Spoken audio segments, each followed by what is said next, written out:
Bonjour à toutes et bonjour à tous, et nous voici pour une nouvelle vidéo où cette fois l'on va parler du cryptage Vernam. Le cryptage Vernam est une méthode simple qui va nous permettre d'encrypter un message et qui est un cryptage réversible, c'est-à-dire qui va nous permettre de le décrypter tout aussi facilement. Donc pourquoi est-ce qu'on aurait besoin du cryptage Vernam? Justement, en fait, cette idée de tutoriel m'est venue suite à une problématique d'un de mes amis. Un de mes amis voulait réaliser sur son site web un coffre-fort de mots de passe. Donc pour ceux qui ne savent pas ce que c'est, on va dans un espace sécurisé de son site web, on nous demande de nous identifier avec un mot de passe. Donc on rentre un mot de passe à notre coffre-fort. Donc là, ça va nous permettre d'ouvrir le coffre-fort. Et le coffre-fort, qu'est-ce qu'il a à l'intérieur? Il a nos différents mots de passe, par exemple le mot de passe de YouTube, notre mot de passe de Facebook. Quel est l'avantage de faire cela? C'est très simple. Tout d'abord, ça nous permet d'avoir des mots de passe différents et plus compliqués à retenir sur différents sites web. Ainsi, par exemple, sur YouTube, j'ai un mot de passe TY-pipe pourcentage $0,772 ZPQ et tilde et commercial esperluette. Voilà, et là, ça va être compliqué à retenir de tête. Et surtout, si je prends un mot de passe tout aussi compliqué et totalement différent pour mon compte Facebook, et que si j'ai des centaines de mots de passe comme ça va m'être impossible de les retenir tous. Or, ici, on a juste à rentrer un mot de passe qui pourra être plus facilement retenu. On le rentre dans notre système de coffre-fort, et le coffre-fort va nous dire, par exemple, si tu veux te connecter à YouTube, c'est ce mot de passe super compliqué, et toi, tu n'as plus qu'à copier-coller, tout simplement. Donc, en quelque sorte, c'est un mot de passe pour les gouverner tous. Et vous comprenez bien que ces mots de passe-là, nous ne pouvons pas les laisser en clair dans la base de données. Nous devons les encrypter pour les protéger. Le problème, c'est que mon ami avait jusqu'à maintenant toujours utilisé des fonctions de hachage telles que le MD5, le SHA-256, le SHA-1, etc. Donc c'est bien, le problème c'est que ces fonctions sont de base pas réversibles. Bon, on a trouvé des failles et d'autres moyens qui nous permettent d'inverser le processus et donc de revenir avec un mot de passe en clair, notamment pour le MD5, c'est pourquoi nous le déconseillons désormais. Mais de base, je veux dire, c'est pas fait pour être réversible. Or, justement, un des points forts du cryptage Vernam, c'est que c'est vraiment facilement réversible, mais pourtant c'est tout aussi sécurisé. Mais avant d'attaquer réellement le principe du cryptage Vernam, on va voir quelques petites notions ensemble qui sont nécessaires, notamment l'opérateur logique XOR. Donc, qu'est-ce que XOR? XOR, c'est le exclusif OR, donc c'est-à-dire le OU exclusif. Pour ceux qui ne voient pas trop la différence entre un OU inclusif et un OU exclusif, je vais prendre le cas typique d'un XOR. Vous prenez un menu dans un restaurant et c'est entrée ou dessert. Alors, beaucoup de gens aimeraient que ce soit un OU inclusif. C'est-à-dire que vous avez fromage ou dessert, ou les deux. Sauf que, évidemment, dans la plupart des cas, c'est un XOR. Et c'est-à-dire que nous avons du fromage ou du dessert, mais pas les deux.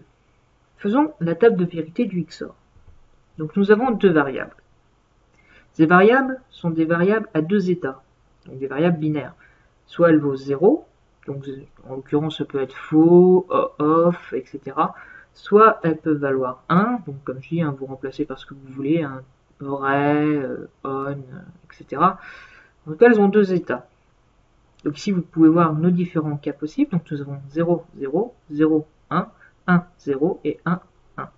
Donc là vous voyez bien qu'on a tous les cas possibles selon nos différentes valeurs de A et de B.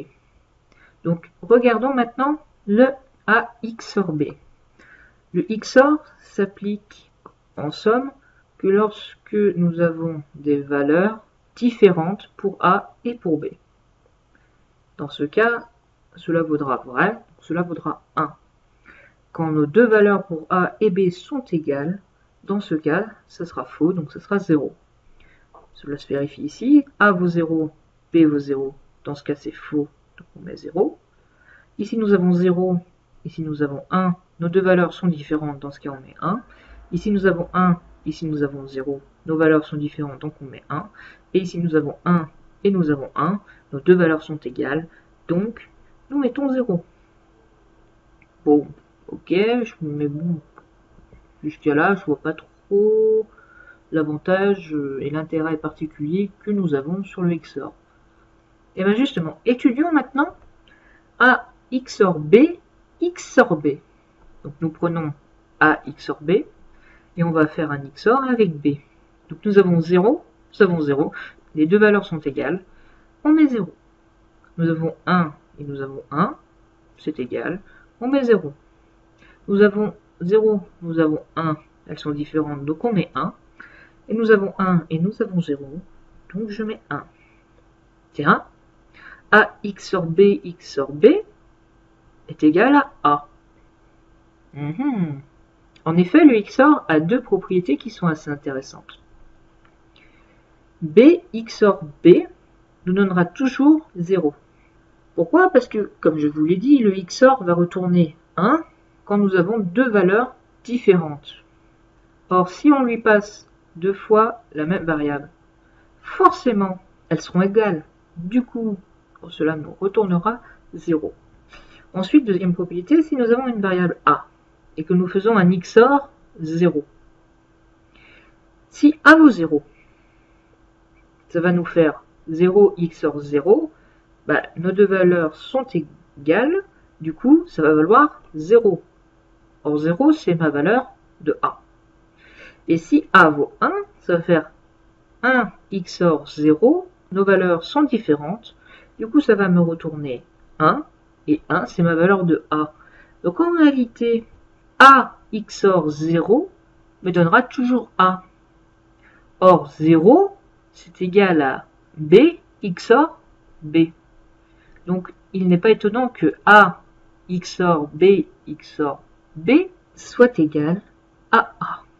Et ça, c'est très important, tout simplement, parce que c'est grâce au XOR que fonctionne le code Vernam. Imaginez que A soit notre message et que B soit notre clé de sécurité, notre clé qui va nous permettre d'encrypter le mot de passe. Ici, on va avoir A XOR B, ça va encoder notre message A et ça va nous donner un truc totalement différent et qui va être normalement illisible. Et ensuite, eh ben, il me suffira de réappliquer un XOR avec ma clé et je réobtiendrai mon message A en clair. Autre chose que nous allons voir, c'est les tables ASCII. Vous vous doutez, on ne doit pas manipuler des 0 et des 1. Le problème, c'est que quand l'utilisateur va taper le mot de passe Toto, eh ben ouais, mais c'est pas 0, c'est pas 1. En fait, ce qu'il faut, c'est transformer chaque caractère en un équivalent en binaire. Et pour cela, nous utilisons ce qu'on appelle la table ASCII. Donc c'est la table que vous voyez là. En fait, c'est une table qui va associer différentes valeurs à différents symboles. Je dis symboles et pas lettres. Pourquoi? Parce que ici, nous pouvons voir les lettres. Mais on peut également voir d'autres choses, comme par exemple 32 qui est l'espace, ou encore le 0 qui est nul, le 2 qui est le début de la chaîne, le 3 qui est la fin de la chaîne, le 13 qui normalement est un retour chariot, donc un retour à la ligne. Vous voyez, il n'y a pas seulement des caractères, enfin il n'y a pas seulement des lettres, c'est des caractères en général. Et la table ASCII propose une correspondance entre ces caractères et un nombre décimal. Par exemple, je peux voir que le A majuscule a un équivalent décimal 65 d'après la table ASCII, alors que le A minuscule a en décimal 97 sur la table ASCII. Puis ceci est un nombre, donc je peux le transcrire en base 2, c'est-à-dire je peux le transcrire en binaire. Et là, j'aurai des noms de 0 à 1. Donc maintenant, intéressons-nous à comment marche le cryptage Vernam. Tout d'abord, j'ai mon message secret. Il va falloir, comme je vous l'ai dit, que je le transforme en binaire. Donc imaginons que mon message secret, c'est oui. Voilà, on m'a demandé une requête, et moi je réponds, mais je ne veux pas que les gens savent quelle est ma réponse, donc je vais mettre oui, mais je vais encrypter le oui. Donc déjà, ce que je vais faire, c'est que pour chaque caractère, je vais aller chercher la correspondance dans la table ASCII. Donc en l'occurrence, le O c'est 79, le U c'est 85 et le I c'est 73. Ensuite, ces nombres, je vais les transformer en binaire. Nous avons vu ça dans une précédente vidéo, comment transformer un nombre en base 10, en base 2, donc en binaire. Voilà. Donc ici, j'ai mis nombres qui sont en binaire. Voilà, je viens de transformer mon message secret en une suite de 0 et de 1. Ensuite, il convient de faire pareil avec la clé. Imaginons que ma clé, ce soit PWD, contraction de mot de passe en 3 lettres, enfin password en 3 lettres. Maintenant, il va aussi falloir que je transforme ma clé en binaire. C'est très simple, je vais appliquer le même processus, donc c'est-à-dire que je vais transformer en ASCII, donc ici 80, 87 et 67, et ces valeurs, je vais les transformer en binaire. Donc maintenant, j'ai mon mot de passe en binaire, j'ai ma clé en binaire. Qu'est-ce que je vais faire? Je vais tout simplement faire un XOR. Donc ici, on peut voir G0, mes deux valeurs sont égales, donc je mets 0. G1, donc je mets 0. Ici G0, là G0, donc je mets 0. Ici G0, là G1, donc je mets 1. Et je continue pour toutes mes valeurs. Donc j'obtiens le nombre suivant. Et ce nombre-là, vous comprenez bien que ça me donne un décimal. Par exemple ici, j'ai 2. Là, 2 et 8. J'ai 10. De ce fait, je vais retranscrire cela en ASCII et en caractères. Donc en l'occurrence, cela va me donner, dans le cas présent, des choses qui ne sont pas représentables. C'est des caractères invisibles. Par exemple, le 2, vous l'avez vu, c'était le début du texte, etc. Enfin bref, c'est des caractères qui ne sont pas visibles. Mais ce n'est pas grave, ce sont quand même des caractères. Même si on ne les voit pas, ils ont une signification, ils ont une présence, ils sont là. Ne vous inquiétez pas sur le fait qu'on ne les voit pas. Ils sont là, c'est le principal. Et ça, on va pouvoir le stocker dans notre base de données. Et là, ça, on ne comprendra pas. Donc là, vous allez me dire, c'est très bien. Oui, 3 lettres. PWD, 3 lettres. Youhou, c'est génial. Et si ce n'est pas le cas?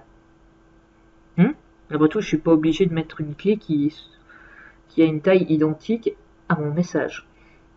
Effectivement, intéressons-nous à la taille de la clé. Il y a 3 cas possibles. Si la taille de la clé est égale à la taille du message, c'est le système optimal, c'est ce que nous avons vu tout à l'heure. Ça se fait très simplement. Il n'y a pas de modification à faire. Et d'un autre côté, c'est également le plus sécurisé. Après, ça n'arrive pas souvent. Autre cas, si la taille de notre clé est supérieure à la taille de notre message. Qu'est-ce qu'on fait? On a tout simplement à tronquer notre clé. Par exemple, dans l'exemple précédent, si la clé était password, mon message ne fait que 3 caractères, et je n'aurais pris que 3 caractères de ma clé, en l'occurrence pas. Donc ici on peut voir un petit problème de sécurité, c'est que, imaginons j'aurais rentré comme clé passif, ça aurait tronqué au bout de 3, et passif aurait tout simplement permis d'encoder et de décoder mon mot de passe. Simplement parce qu'en réalité on l'a codé qu'avec les 3 premiers caractères. Après, j'ai envie de dire, j'espère que le mot de passe que vous mettrez dans votre coffre-fort, même s'il doit être facilement retenu, j'espère qu'il ne fera pas que 3 caractères. Le but c'est d'avoir quand même un mot de passe assez long pour que, en gros, ce petit problème ne se présente et ne se pose pas trop. Parce que bon, c'est tout de même assez embêtant. Mais au bout de 6 caractères, 8 caractères, les mots qui ont les 8 premiers caractères identiques, ça court pas les rues. Mais voilà, c'est toujours un risque. L'optimal, comme je dis, de toute façon, c'est que la taille de la clé soit égale à la taille du message.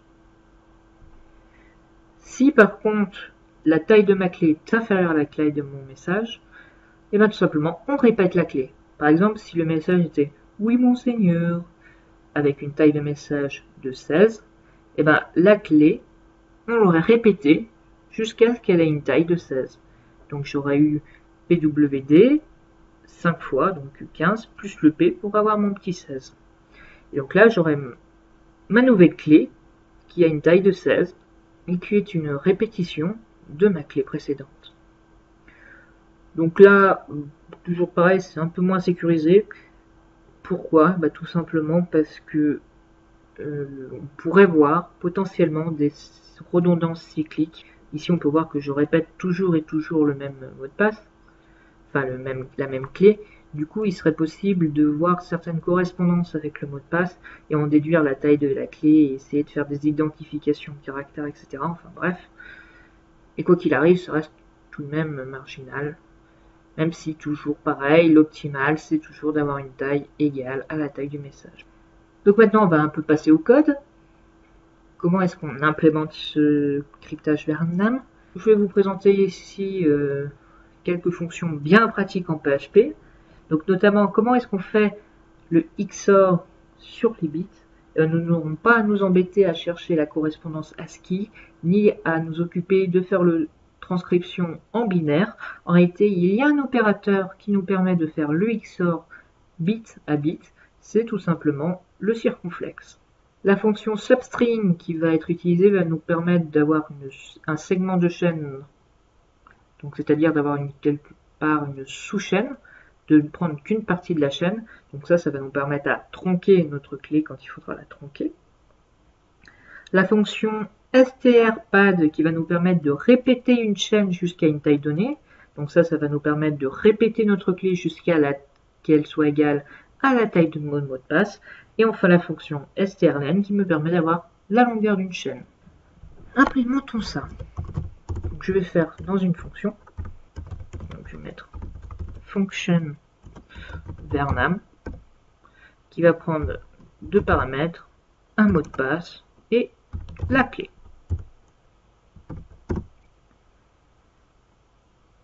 Donc d'abord je vais calculer la longueur de mon mot de passe, donc je fais un strlen de mon MDP et je fais un strlen de ma clé. Ensuite j'ai plus qu'à regarder si la longueur de ma clé, donc L clé, est supérieure à la longueur de mon mot de passe. Donc, si la longueur de ma clé est supérieure à mon mot de passe, c'est-à-dire qu'il va falloir que je la tronque. Donc ici, je vais mettre que ma nouvelle clé, c'est égal à sub str. Donc la chaîne, ça va être clé. Le début, ça va être 0. Et je vais prendre combien de longueur? Je vais prendre la longueur de mon mot de passe, donc c'est-à-dire L mot de passe.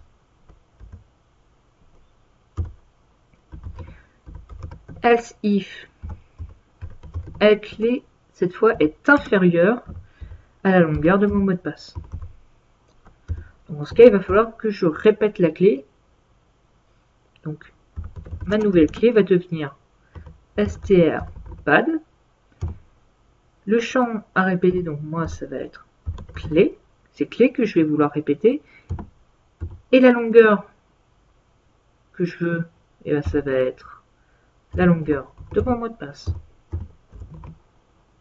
Et après, qu'est-ce que je dois faire? Je vais faire un return de MDP circonflexe. Donc ça, c'est mon XOR bit à bit. Clé. En fait, le circonflexe, ça va prendre nos chaînes qui vont être ici, ça va prendre caractère par caractère, ça va les traduire pour nous en binaire, et ça va faire le XOR bit par bit. Donc vous voyez, franchement, PHP nous a bien aidé. Et du coup, au final, pour crypter notre message, ça s'est fait super facilement. Et ici, disons que je vais prendre un mot de passe, je sais pas moi, cette vidéo est géniale. Je vais prendre une clé, je sais pas moi, je vais l'appeler Toto. Ici, je vais mettre une variable crypt et ma variable, ça va être Vernam de MDP et de clé. Et ici, si je fais un écho var dump de crypt, qu'est-ce que ça va me donner?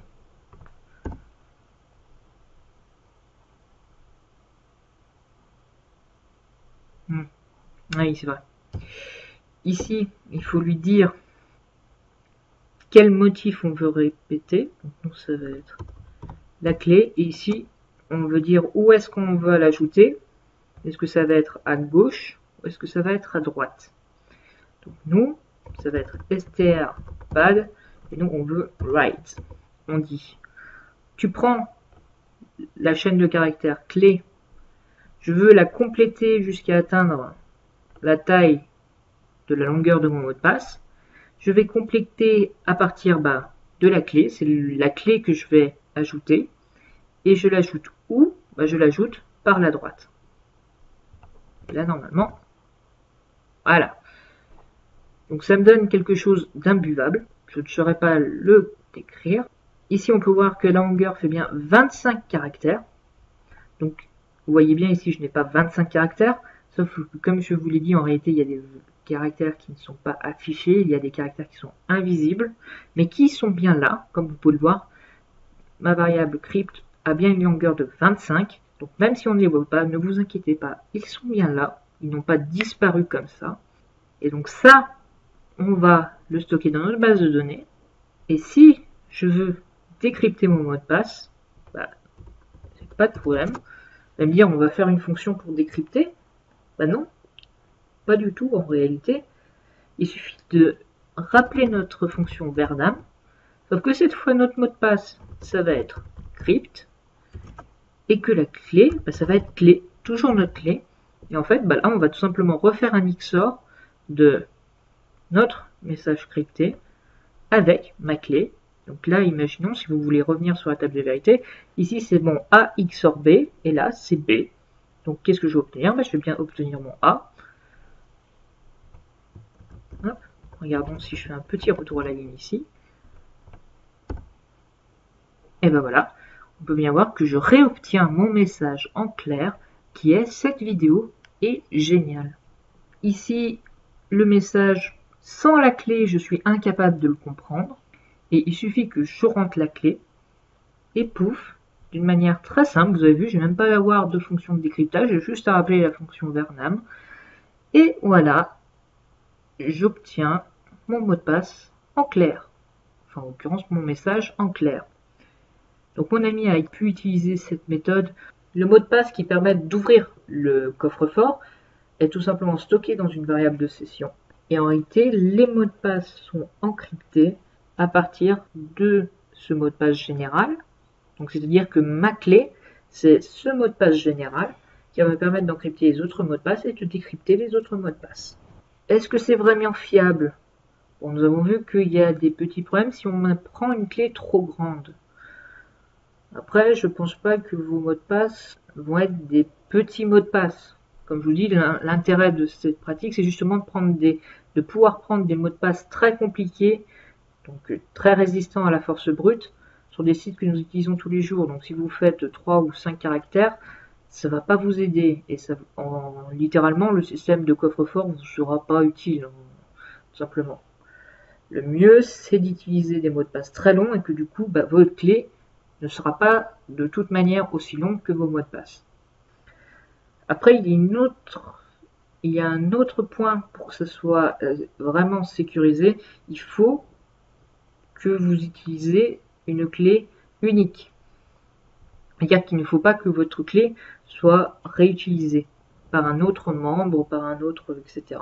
Vous pourrez voir sur Wikipédia, je ne l'ai pas démontré dans mon PowerPoint et tout, mais ça se démontre facilement également, que le fait qu'il y ait deux messages qui puissent être encryptés avec la même clé pourrait nous permettre de décrypter l'un en connaissant l'autre. Donc là-dessus, je vous invite franchement à regarder Wikipédia, ils ont bien expliqué le truc. Vous tapez cryptage Verdam, ça va vous ramener vers le masque jetable. Voilà, donc une méthode simple. Les utilisateurs, je pense que quand ils se connectent, vous avez stocké dans une base de données un ID. Tout simplement préfixer votre clé avec l'identifiant qui est normalement unique à l'utilisateur et comme ça vous êtes sûr que votre clé est unique. C'est une manière très simple de pallier à cette exigence et ensuite de renforcer encore plus la sécurité de votre coffre-fort. Donc voilà, Je vous ai présenté le cryptage Vernam, aussi appelé le cryptage par masque jetable. Vous avez vu que c'était très simple à faire, hein, ça m'a pas pris énormément de lignes, hein, au final 13 lignes, voilà, tout simplement à faire. Le PHP est bien, donc c'est facile, c'est quand même assez sécurisé, hein, faut pas croire. Donc voilà, c'est un cryptage réversible qui est assez bien.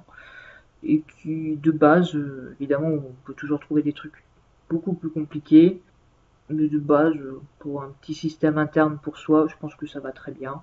C'est assez fiable. Donc voilà, je tenais à vous le présenter.